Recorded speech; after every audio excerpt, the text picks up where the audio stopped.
Feldman. All right, we got a donkey in the audience.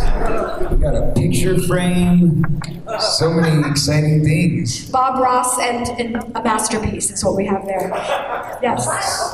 Thank you so much for being here this weekend. And first, I wanted to say thank you. Heather. Of course. Love your nails. Thank you so much. I know you can't all appreciate it, but she's got some very blinged out nails there. They are blingy, and I love your outfit as well. Thank you. And I wanted to say, first and foremost, thank you so much for taking the time to meet everybody that was in your line today. That was a feat, and you did it. So thank you for doing that.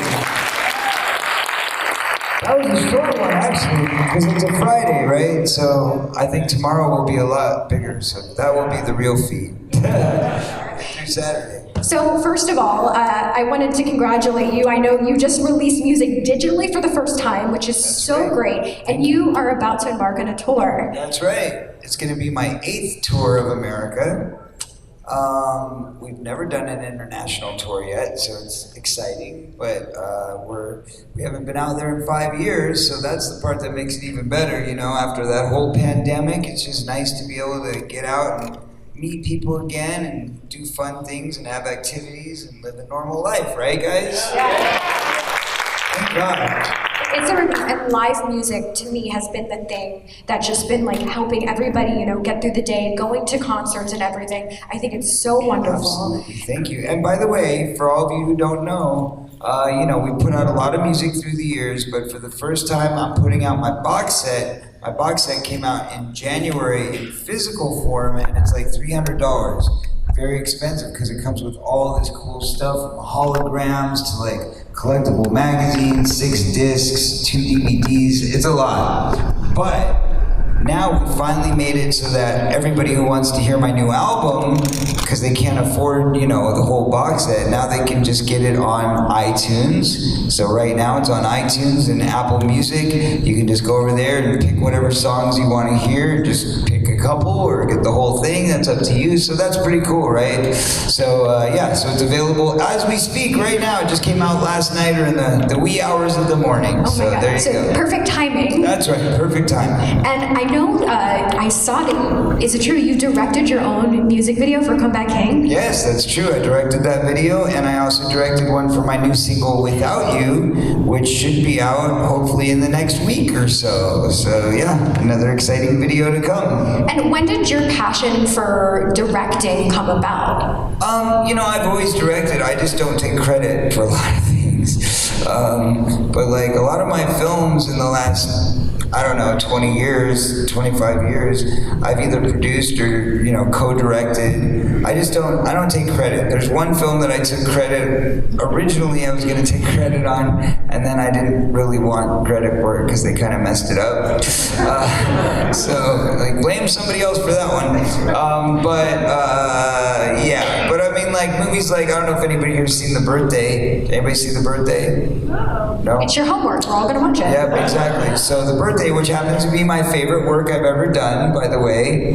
It's a movie that we shot in Europe, and it was a Spanish director and writer and an all-Spanish cast, and it's really creepy and really dark, but, you know, it's a dark comedy, so it's still kind of funny and quirky and weird, and you can only find it on Amazon.ne or Amazon.de, which is the Netherlands or Germany. But anyway, you can find it there, and if you've got a code-free player because you're a video nut like I am, then you watch region-free movies all the time. So yeah, but anyway, so yes, it's a hard film to find, but it is definitely worth the treasure hunt. Absolutely. How complicated is it to be both like on screen and also have to direct yourself? Because that has to be pretty challenging. I love it. I'm a control freak, so like I love doing it all. But you know, even as a producer, when I'm producing a film, you know, I tend to really influence a lot of what happens. So even going back to like, say, the second Lost Boys film, you know, they really came to me for so many things. You know, what do we do about the dialogue? How do we make it more legitimate? You know, because the whole idea was they wanted to recapture the essence of the first movie, which they missed the mark, I'll be honest, but they were almost there, and there was, you know, things that I helped along the way to make it more authentic, I guess you would say. I'd be like, oh no, Edgar wouldn't do that, or oh, the Frog Brothers wouldn't do that, or oh, Sam wouldn't do that, so there was a lot of that. And so much so that I think when it came to the third movie, they were like, okay, how about if you just like produce the movie, so that way, we can actually get you to give us your advice all the time, and not feel like they were getting it for free. So, but I actually, on the third Lost Boys, I actually rewrote the whole script with the writer. We sat down with Hans, and we started from the beginning. Him and I started writing, there was a story originally, and then I didn't really like the story, so I helped change the story, and we got it crafted, and then I got in and actually wrote page for page, which I do a lot. People don't realize, but I sit there and it's called ghostwriting. So I sit there and I scratch out the lines that are on the page, and I come up with something funnier, hopefully. How long did that take to rewrite the script for Lost Boys 3? We shot it in Africa, so I went there a day early before we started production, just so I could sit in the office all day and work on the script. But I did a rewrite basically in one day. Okay. Yeah. I was expecting here's one day. No, that's what you have to do. A lot of times, because they go in with a shooting script, and the script is just not funny enough, or it doesn't feel like real, it doesn't sound like it's coming from those characters, and you have to change the dialogue to make sure that it actually fits the moment. And a lot of times I do that in improv. I just do it on the set, while I'm there. But, when they ask me to actually come in and do a draft or ghostwriting, then I'll come in and I'll, mark it up. Are there a lot of projects that you've gotten to work on that they do give you the opportunity to improv? Because I know I improv everything. Ever since Stand By Me. Stand By Me was the first time I wrote a line for a movie, which was in the junkyard. Oh, I hear the sound of a Coke. Thanks. Yay, Cody, ladies and gentlemen. My Coca-Cola specialist. Anyway, wait, that was a good question. What was it? Improving. Oh, right. So Stand By Me in the Junkyard, that was my first time actually adding a line to a scene. But I borrowed that line from somebody else, which was actually Dan Aykroyd in Dr. Detroit. Anybody remember that one? Yeah, okay, cool. So, and then Lost Boys, I added several lines. One of them was like, Odor and the undead go together like bullets and guns when we were like crawling through the cave. That was like the first line that I actually wrote that made it into a studio film, and I was like all excited and 15 years old, like, oh, they're gonna use my dialogue. But I didn't really sound like that, by the way. Oh my God, imagine if like Edgar Frog was like, oh my God, I'm gonna go kill those vampires. Yeah, let's get them. We're gonna steak them. Who ordered the steak? I'm just joking.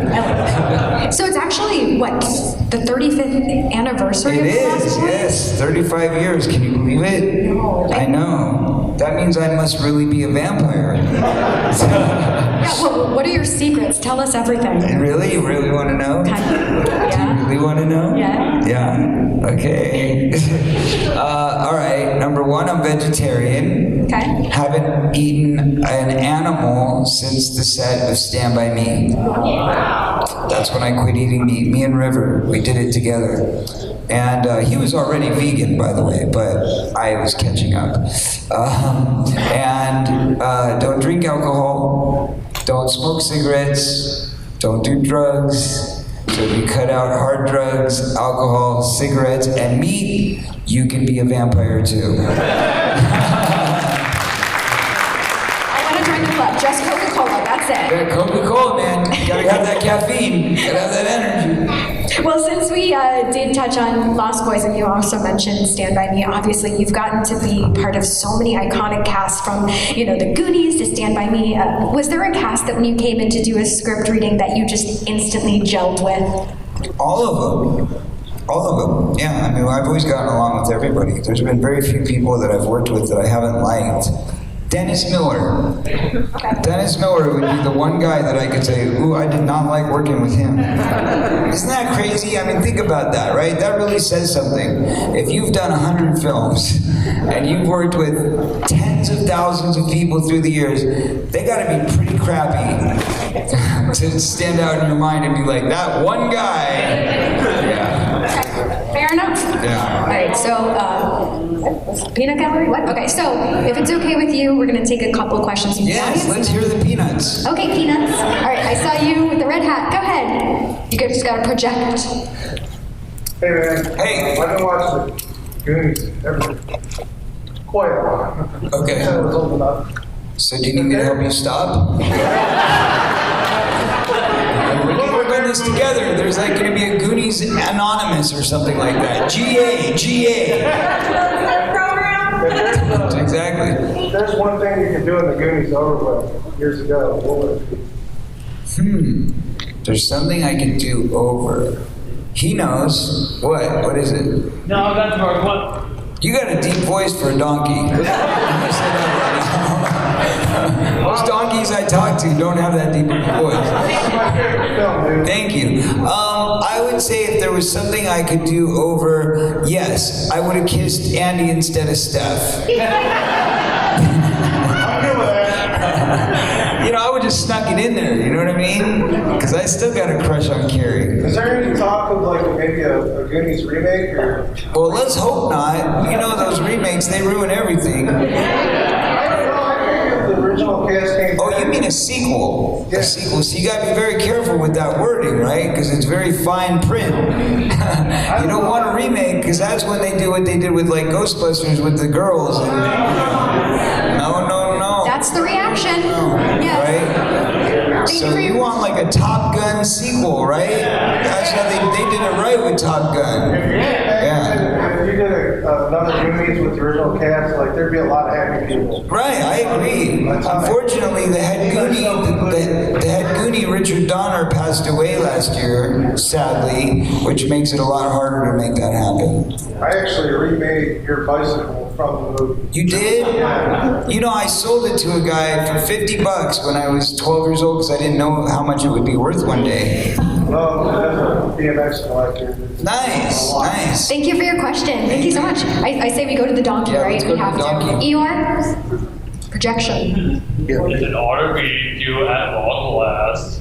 Oh wow, his voice got even About deeper. music video, and you just talked about the Goonies. Do you have any fond memories of doing that music video? The Goonies are good enough with Cyndi Lauper. Oh yeah. And if you do, what was it like working with Cyndi Lauper? Okay, very fair, you're fair. So basically, Cyndi was great. She was great with the kids. She was very sweet. And, you know, it was really fun working with all the wrestlers, too. I really enjoyed that. They were so great with the kids. Most of them were really sweet. Iron Sheik wasn't so nice. But he's gotten better, you know. Now he's funny because he's such a train wreck, right? He says the worst things. Has anybody ever seen his Twitter? Oh, it's the best. You gotta follow his Twitter. He just says the most asinine, rude, terrible things to everybody, but he's an equal opportunity offender. I feel like you're totally going to get tweeted at now. What an honor. No, you know what? But I love him. We're friends, so it's okay. He's become like friendlier, you know, in his angry, hateful way. As he got older. Great question. Do you want to take one? Yes, sir. Go ahead. I'm a huge fan. Nice to meet you. Thank you. One of my favorite movies that you did was Gremlins, and I wanted to know if you had any memories of working with Joe Dante. I like many. Of course. Well, you know, Joe and I have done 3 projects together. I don't know if you knew that. Did you know that? Yeah. You did? What are they? What? You got me. Ah! See, The Burbs was number 2. Yep. There you go. And number 3 was lesser known, but a very cool cult project that Joe and I got together with Roger Corman. And that's who started Joe's career, by the way. He started him with Piranha. That was a Roger Corman production. And so Joe and I had worked together on a couple films. Roger and I had worked together on a couple films. Roger and Joe had worked together on a couple films, but we hadn't all three worked together. So the three of us got together and we created the world's first streaming miniseries on Netflix. It was called Splatter, and it features my original music. And it's kind of like Thriller, to be honest. Like, actually, while we were doing it, this is a funny story, while we were doing it, we're on the set, and Joe Dante texts John Landis, and he says, guess what? I'm working on a project called Splatter, and he's really, that's great, who's starring in it? And he says, Corey Feldman. He's like, uh-oh. That's what he wrote back, uh-oh. I think that's because he meant like, well, that sounds a little bit similar to Thriller, doesn't it? Thriller, Splatter, I play a zombie who's a crazy rock star that lives in a mansion and comes back to kill all of his loved ones. So, or maybe not so loved. But there's a lot of parallels. And ironically, very ironically, we shot that in 2010, right after Michael died. Isn't that weird? Yeah, strange story. Sir? Oh, actually, we got it behind you. You can be next, though. Sir. So, your voice for Donatello in the Ninja Turtles movie. Well, I guess he had the same question. Well, How did you work on that? Because that was the first live action. I mean, there was a cartoon and all that. Right. How it came about, they approached me and they said, we're doing this movie for kids, and it's based on a comic book series that's a very kind of cultish type thing that kids like, but it's very kind of, it's not, it's not that popular, it's not that mainstream, but it's got a hardcore following, and it's called Teenage Mutant Ninja Turtles, and I said, oh, that sounds crazy. So they showed me the footage. They took me to an office, and they showed me the footage of a rough cut, and it did not look very good. It was very grainy. The puppeteering looked very kind of cheesy. I just finished like Spielberg movies and stuff, right? So I'm like, but then I was like, well, it's for kids. How much are they going to pay me? And they were like, well, they have no money. It's totally for scale, which means like the lowest you can get paid as an actor. And I'm like, oh, that sounds exciting. Yeah, okay, you know what? I'll do it for the kids. We'll consider it like charity. I'll do my first charitable, film, doing it for the kids. And then the movie comes out and makes $350 million. It ended up being the largest independent movie in history. So then they're like, hey, do you want to come back and do the sequel? And I'm like, oh, so now you can afford to pay me for real, right? And they're like, no, we'll still pay you scale. Not okay, but I was a sucker and I did it anyway. No, I didn't. I didn't do 2 because I was in rehab at the time, so I wasn't available to do 2. And the reason I came back for the 3rd one was kind of more or less to prove a point, because, there was a lot of reviews that said, well, what happened to Corey? And we miss him being there and stuff like that. So I thought, you thought you could get away with doing it without me, didn't you? No, your voice is Donatello, that's true. Thank you. And you had the same question, or no? We got another one. That one about License to Drive. Okay. One of those movies that not everyone has probably heard of, but. Well, it's not really a sci-fi horror fantasy kind of film, but it's all right. You can still ask. Do you have any just amusing kind of stories around that? Because I love that movie. It's like one of the first movies I saw you in. Oh well, that was a rocky period in my life, so I don't know if it would be really best suited for an all ages type group. Yeah, I was a little out of my mind during that period, but that was a great time. Even though we were going through rough patches, but Corey and I had a good time together. I mean, we had a lot of bonding on that movie, more so than Lost Boys, because Lost Boys we bonded in the beginning, but we had different storylines and we weren't always together. Sometimes we were together, but we weren't always together. But on License to Drive, we were together every day, and he'd be at my house till whatever time, or sometimes he'd sleep over and No, I was driving. But,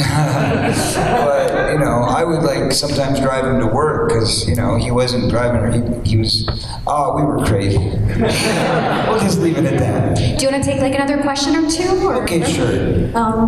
Somebody on this side of the room. How about this guy right here? So when you did Dream a Little Dream, being such a young actor, but with so many older kind of legends. Oh, wow. Okay, I'm sorry, I was talking to that guy, but that's all right. Go ahead, finish your question. What about it? So you were a young man, and there were so many, most of the cast were older, almost legends. Right. What was that like being so young, with that power? I wish I appreciated it more. I knew who Jason Robards was, but I had no idea who Piper was or Harry Dean. I just didn't know. I was a kid and wasn't really thinking about that kind of stuff. So it was cool, but the way I saw it from my perception, Harry Dean was a really bad alcoholic. And we had to, kind of feed his alcoholism to get him through the production. It was tough.